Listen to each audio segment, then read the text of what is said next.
Hello, everybody. You tuned into the Indiana State Police Roadshow, brought to you by the Indiana State Police Alliance, Cops for Kids, a subsidiary of the Indiana State Police Alliance. With me today, of course, is my partner in crime, Tom Trial, behind the camera, behind the scenes, back in black. He's back putting us on YouTube again after his extended stay off of the air. I think he was actually on vacation, Captain Burston. I think it's probably the vacation that none of us would have wanted to have taken. I know somebody didn't want him to take it, Shelly. Shelly, his wife, said you didn't need to be doing that. But I'm glad he's back and he's 100% ready to go. Captain, thank you for being with us today. Captain Dave Burston, the Public Information Officer of the Indiana State Police. Thank you for being with us today. Thank you, Rich. Appreciate the invitation to be here. And unfortunately, we've got a sad topic that we're going to be talking about today. But I think the more we can get this out, the more information that people know about and see and hear about this can help out on this investigation. And we're talking about the obviously the double homicide there in Delphi and the unfortunate death of those two little girls. Yeah, very, very sad, very tragic. I know that now we have a reward that is well in excess of $200,000. We are still looking for tips. We've received 8,000 plus tips. Those are still being looked at, each one of them. Some of us, I know, are getting tips sent to us directly. We kind of discourage that because that can slow down the process, but right. We're not going to turn away the information. So we are working diligently to solve this. Well, let's start at the very beginning. What we do know, what took place. I know you've been involved up there with Sergeant Slocum and Sergeant Riley, the PIOs Yes. up there in Delphi, and have firsthand knowledge of what's going on. And during the news release doing the news conference with Superintendent Carter, walk us through from what we know right now from the very beginning. Well, we know that one of the parents dropped off Abby and Libby, best friends, to go on a walk in the trail there by the Monon railroad tracks that have been abandoned and over the high bridge there. And the plan was to drop them off and pick them up later. And they did not arrive at the appointed time. And, initially, okay, maybe they're just having a good time out. Going to be a little late, but then it goes from being just a little bit late to hours late into darkness, and now true concern about what's happened, what's transpired, and then results in a search the following day. And volunteers that were searching found their bodies, and then we knew that we had a double homicide investigation. And then moving forward from that point, what information that we can publicly share, information that we can't share, because the ultimate goal is to find the persons responsible for this horrible crime and to hold them accountable. People talk about giving closure to the family. I look at my son, who's almost 18, and if something like that happened to him, even if the person's caught and held accountable and given the death penalty, and I get to watch the execution, there is no closure. Right. Absolutely. There's no closure. Yeah. Anybody that's a parent will tell you that losing your child, there is no closure. Mm-hmm. So, but the only thing that we can do is make sure that this person or persons cannot do the same thing again. And this is kind of a popular place for people to go to walk. It's it's kind of remote, but a lot of people use it. I think it's something that's locally known and is popular. There's the historic bridge. The tracks, as I recall, were decommissioned in 1985. The rails were pulled off the bridge, and it's 65 feet above ground, I believe is what I was told as it goes across this area. And it's a popular trail area to be walking, and it's by all indications, it's a nice, peaceful area to take a hike. And now we have this happen, and it's never going to be forgotten for what happened there now because of the two girls being killed, because of Abby and Libby losing their lives.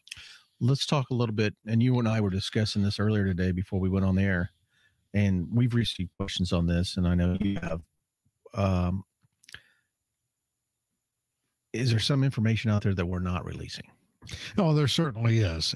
And often people ask that they're not involved in law enforcement. Well, why aren't you releasing everything? And sadly, I have to sit here and tell you, I know you know this, but people that are listening or watching today, there are people that will call up and they will claim responsibility for crimes, or they will call up out of a want for attention, and they will give what they say they have this solid tip information that they want to provide and share, Right. and they've gleaned it from what's been released.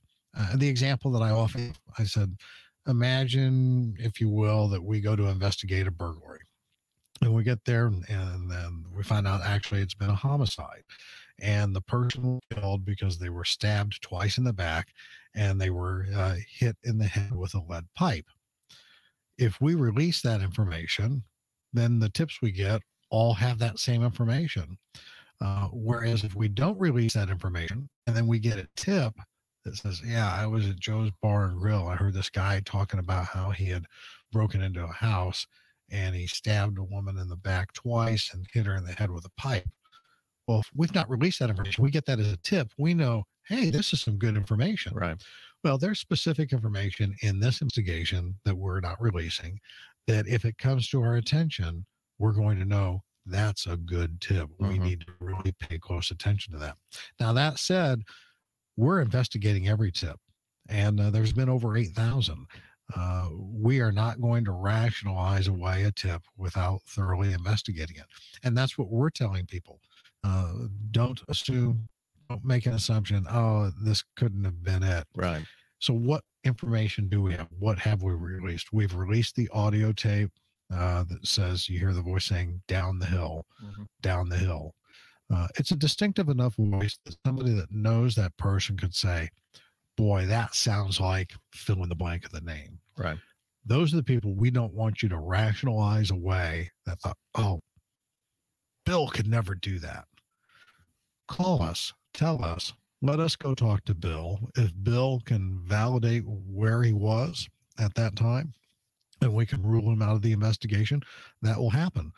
But if Bill can't do that, and we find other inconsistencies that indicate that he's possibly a valid suspect, then you will have helped us solve the crime. Don't rationalize. What about suspect as opposed to suspects? Has that been addressed? What we have publicly addressed is people want to make the assumption that the voice saying down the hill, it belongs to the person that's captured in the image from the cell phone. That's not necessarily the case. We're not making any assumption about that. We have more video, we have more audio, but it is specific to the investigation, and that's why it's not being released at this time. Well, again, you're listening to the Indiana State Police Roadshow, brought to you by the Indiana State Police Alliance, Cops for Kids, a subsidiary of the Indiana State Police Alliance. I'm speaking with Captain Dave Burston of the Indiana State Public Information Office, and we're talking about the senseless crime that happened there in Delphi, Indiana, to Abigail Williams and Liberty German when they were senselessly killed up there in Delphi. Dave, you were talking earlier about not releasing some information, and I know the public may have a hard time believing this, but there are people, and you kind of skimmed over it, but maybe address a little bit more, that do call in and say, yeah, I did this. Yeah, the people do that. And they will call up and take responsibility. Is there an issue of mental illness with people that do that? I would think so. Is it just a lack of attention and they want to have their 15 minutes of fame? I don't think that way. You don't think that way. Most people listening to this program today don't think that way. Right. So there's really no way to answer that, but we know it does happen. And that's why we want to minimize. The best example is off the subject a little, but Shannon Sherrill, still an unsolved little girl, 1985, was 5 or 6 years old, vanished from her home, never to be seen again. And then it was about 10 years ago, we had a woman call up and say, I think I'm Shannon Sherrill and I've been abducted. And she was giving all this information. It was very detailed. Well, she had gleaned it all from the internet. Yeah. And this woman had a mental illness. The Sherrill family put through a living hell thinking that their long lost daughter had been found and was alive. and there's no indication that Shannon Sherrill is alive. There's no indication that she's dead. So that's why hope lingers on for the Sherrill family, all because of so much information that was out. Right, exactly. And with the internet having so much information, and we're using it ourselves, to get the information out there, but some people can use it, unfortunately, the wrong way. They certainly can. And, the other thing that we haven't touched on, our show sponsor, the Indiana State Police Alliance, it's the Indiana State Police Alliance that is handling the donation funds. Okay. Carroll County is the lead investigating agency, Right, but they had no way to have anything set up. Something that the State Police Alliance reached out and said, hey, we think we could do that. They run a number of accounts for because they're a 501(c) corporation. So they are taking on that responsibility. And we're hopeful to receive that tip that leads to an arrest, that will lead to a conviction of the person or persons responsible for this, and will gratefully write that reward check out. So how many different agencies are involved in this investigation right now? We've got about 25 different agencies. Again, Carroll County is the lead investigative agency, but also a lot of resources from the FBI, a lot of resources from Indiana State Police, and then just the private citizens and corporations that have come forward. You heard me mention the rewards up to $200,000. A week or so ago, it was at a little over $100,000. And Pat McAfee, former punter for the Indianapolis Colts, came forward and was getting ready to make a sizable donation. And Jim Irsay, owner of the Colts, reached out and said, Pat, whatever you do, I'm going to match. And the next thing we had, a $200,000 donation. We've had public service announcements. The FBI, the resources that they're bringing forward, there are hundreds, if not thousands, of billboards across the nation that have the information on Libby and Abby on the billboards and the image of the person we're looking for. So the FBI has brought that to the table. So lots of things have come together, and it is very frustrating to go this period of time without an arrest. But we are resolute in our resolve to solve this case. I was just looking here on the computer at the billboard that is available, and the tip line 844-459-5786. Again, that's 844-459-5786, and that goes directly to the tip line and that's the best way to. That's the best way. And if you weren't able to jot that number down, if you go to the Indiana State Police website, the first billboard that comes up on our website is linked to the Delphi murder investigation. If you click that, that will give you the email tip line. It'll give you the 800 number, all that information that if you have a valid tip to pass on to us and how to get it to us. And I know that this has greatly affected that small community up there. Oh, it certainly has. I've been up there twice, and it's small town Indiana. Yeah. And Delphi I believe is the seat of the county, if I'm not mistaken. And that's a population of less than 3,000 people. Well, again, just to reiterate, Captain Dave Burson's with me today on the Indiana State Police Show, and we're talking about this senseless crime that happened in Delphi, Indiana, to Abigail Williams, Liberty German. They were senselessly murdered up there in Delphi, Indiana, while dropped off at a walking path, the Monon, which is an abandoned railroad track that they were let off at, and then unfortunately found the next day and had tragically been killed. So we want to get this information out and have hopefully somebody with that piece of information. We know that there's somebody out there that knows or is strongly suspicious of somebody, and we urge that person not to rationalize it. Provide us that tip. We've got all the resources from what we've talked about today to do it. Great. Well, you've been listening to the Indiana State Police Roadshow, brought to you by the Indiana State Police Alliance. Cops for Kids. Captain Dave Burson's been my guest. I appreciate you coming in here and talking about this subject, and let's help this family out in this community.